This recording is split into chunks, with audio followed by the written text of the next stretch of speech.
Namaste, I am JVS Seema from Department of Journalism, Jyoti Vidyapeeth Women's University. In this session, students, today I will teach you objectives of Indian foreign policy. The goals of India's foreign policy were simple, clear, and straightforward, and they have remained constant during the first decade of independence. Violent methods solved nothing in the Indian view, and indeed they started a vicious circle of bitterness, hatred, and violence. So, the promotion of peace and security is the watchword of India's foreign policy. Peace is the first and foremost goal of the foreign policy of India since independence, and still it continues. To conclude, when one wants peace, one must think of peace and prepare for peace instead of thinking of war and preparing for war. Self determination for colonial people. In the Indian view, suppression of the political aspirations of the colonial peoples is a violation of fundamental human rights and a persistent source of international conflicts. The age of colonialism has ended, but in certain areas where colonialism continues and is trying to dig itself in or sometimes changes its shape, irrespective of the brand of colonialism, the only way to deal with them was by peaceful means in India's stand on the issue.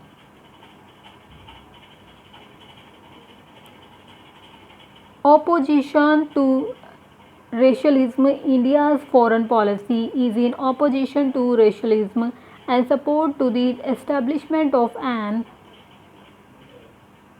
egalitarian human society.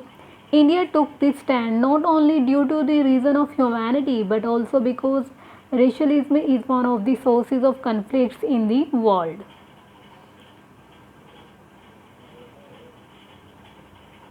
Peaceful settlements of disputes.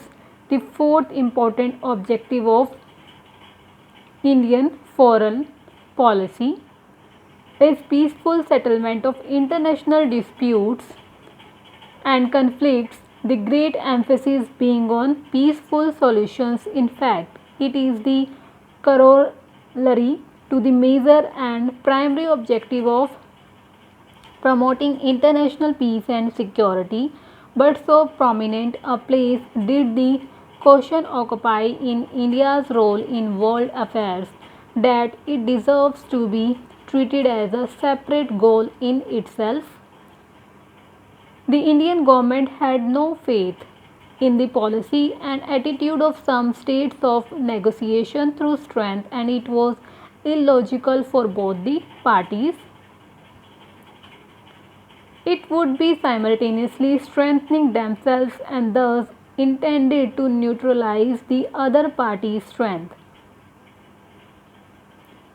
Furthermore, in the age of the atomic and hydrogen bomb, talk of greater strength had very little meaning. As former Prime Minister pointed out, the world had arrived at a stage when even if one party was relatively weaker, the effect on both was the same. They had reached a saturation point in regard to weapons of mass destruction. Under the influence of Gandhi virtue of purity of means, Indian foreign policy expresses full faith in peaceful means for the settlement of disputes.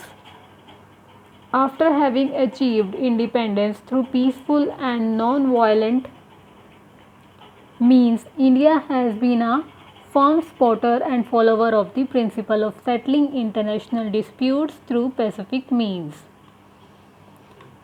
The next objective, support of the Afro-Asian community of nation.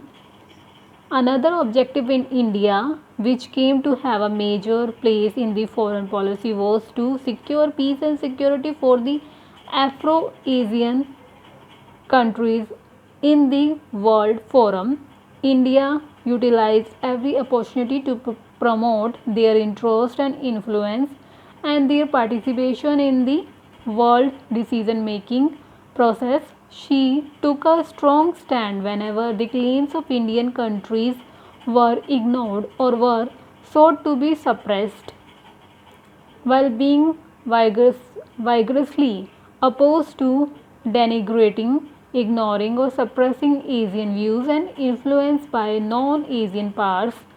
India didn't at all support either isolation or exclusiveness of Asian countries or any claims of superiority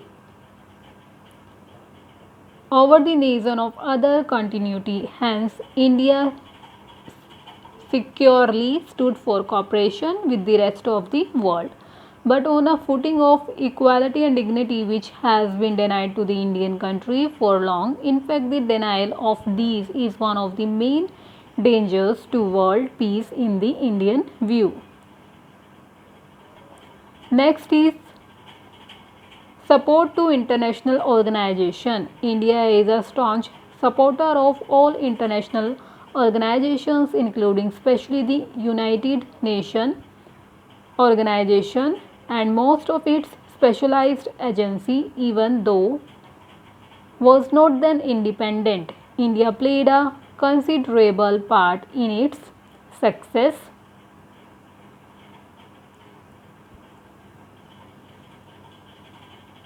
India firmly believes that the UNO had an important role to play in all vital matters in international affairs and therefore was opposed to ignoring or sidetracking the organization in the taking of vital decisions, particularly those concerning war and peace. Students, with this, today's session is ended here. Tomorrow we will discuss next topic of contemporary issue subject. This session is powered by Digital Version 2.0, Jyoti Vidyapeeth Women's University. Hope you are satisfied with my digital session. If you have any query, please mention it in comment box. I will sort out it soon.